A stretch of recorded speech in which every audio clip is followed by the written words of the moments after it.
Noel Galapagos Trisha, Noel Persistista, Cynthia Persistista, Satitskoy, Silakwab Tista, Satibab, to all Ched Sokwabshed.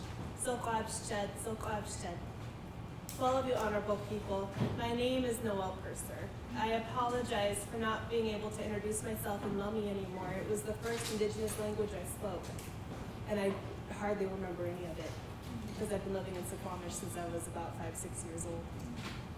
My mother's name is Cynthia Drover Purser. My father is Silakwab, also known as Robert Purser. We're from the Suquamish tribe, and I live in Suquamish today, and I'm very honored to be here and very intimidated sitting next to my panelists, whose work I've cited in my capstone project that I'll be presenting here in a couple of weeks. And so that is incredibly intimidating, and they're making me go first, which I'm kind of thankful for. So hopefully wherever I mess up, they can come through and clean it. So, it's kind of ironic that my paper was mentioned because I wasn't sure if anyone in this community had heard about it. It went kind of viral in Australia and in Canada, which I was surprised by. I didn't realize the impact that blood quantum and this concept of indigenous blood or racial blood, how far it went out throughout the globe. And in the US, my fellow indigenous people did not receive this essay I wrote very well. I wrote it actually for a classroom project that I had thrown together the night before. My teacher, don't tell Rita this. It just so happened to be on a topic I have an extensive amount of research on, and so I did fairly well. Northwest Indian College technology systems being as predictably unpredictable as they are, I could not email it to her directly. We don't know why. It's never been resolved. So I had to actually upload it onto one of my blogs that I write under a pseudonym, so she could, from there, copy and paste it. And in the 24 hours I'd gone to bed, woken up, and connected with her, it had spread through the globe. And someone was so angry with what I'd written, they'd found my real name, address, and tribe that I come from, just so they can send me hate mail. And so after a month of that kind of abuse, I mean, it started trickling in, and then it was like this erupted storm. I just completely deleted that blog and haven't really put anything else out there since. But I did decide to focus my capstone on this topic because I touched a nerve.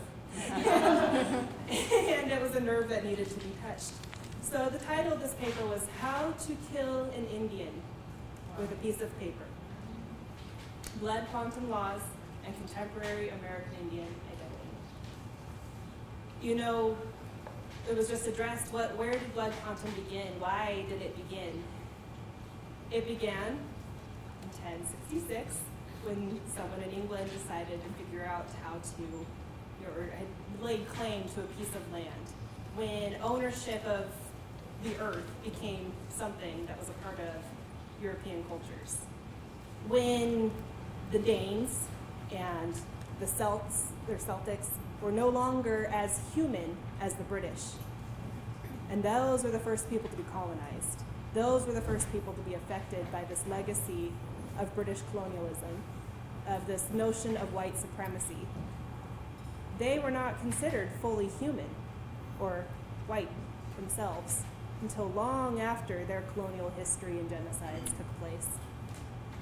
There's no evidence of it as much as there is with indigenous people because there weren't cameras to record it.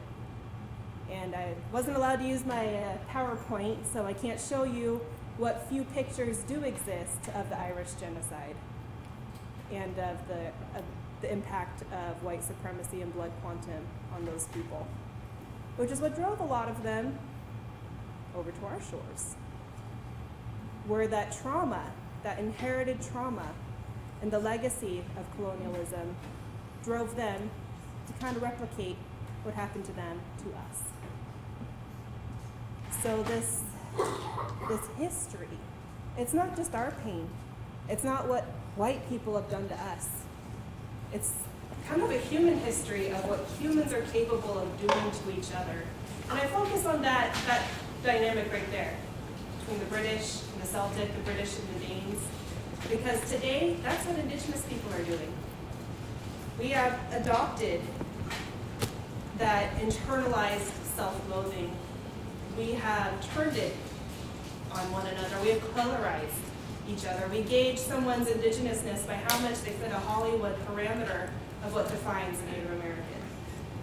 Just today, I was criticized for sounding too white, too scientific.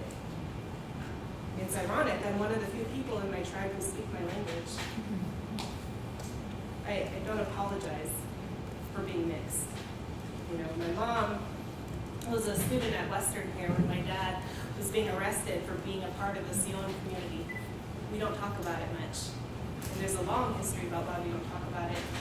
It's one of the oldest dancers south of the Canadian border, though, for those of you who know what this community is.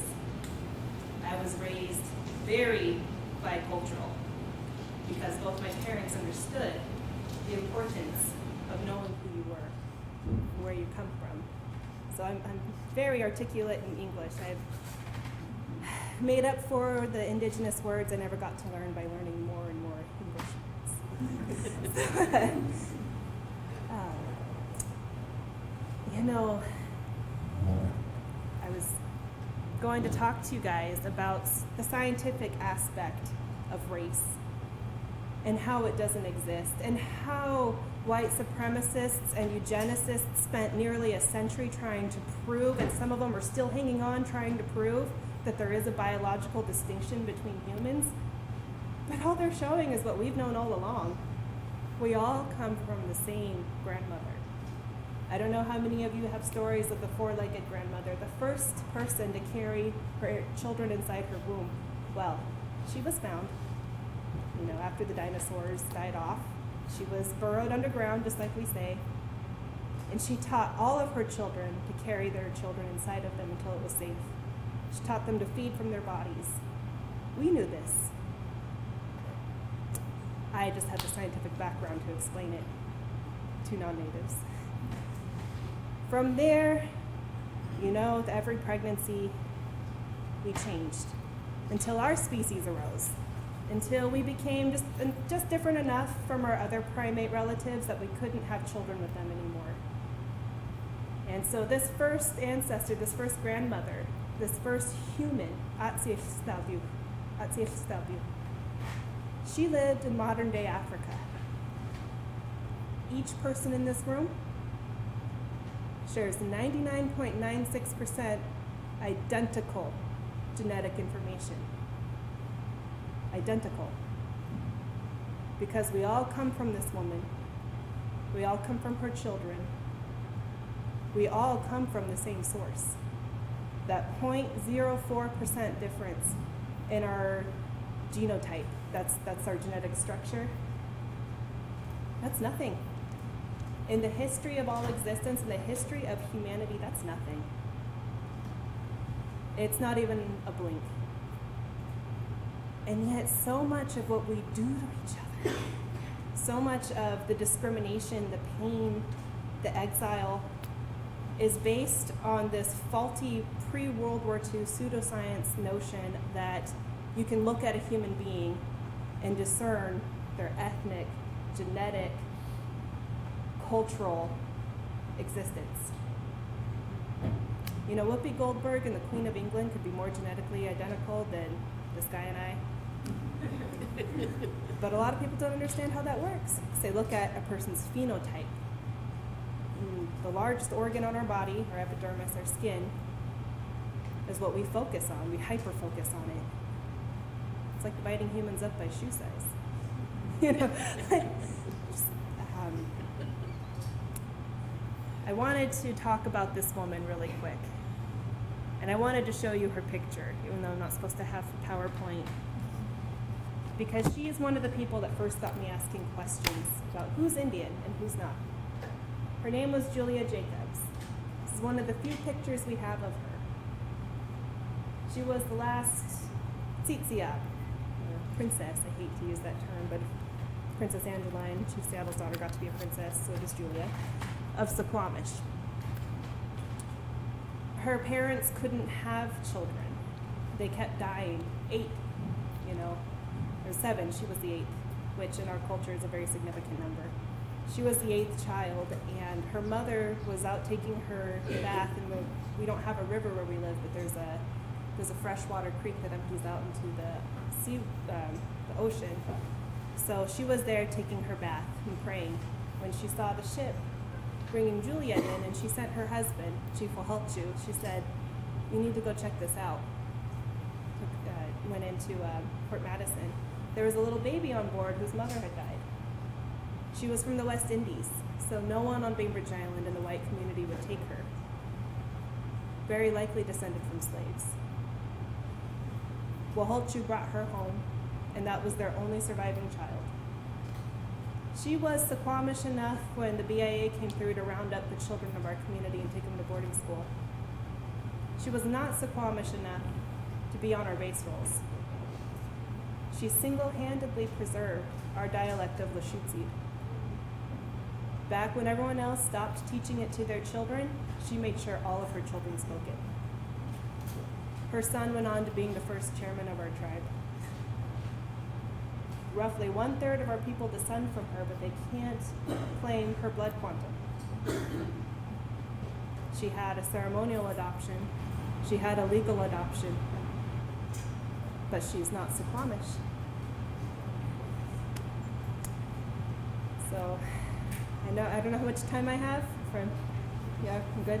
5 minutes? Okay. I wanted to talk about primary colors and how they're not an accurate model for genetic or cultural affinity.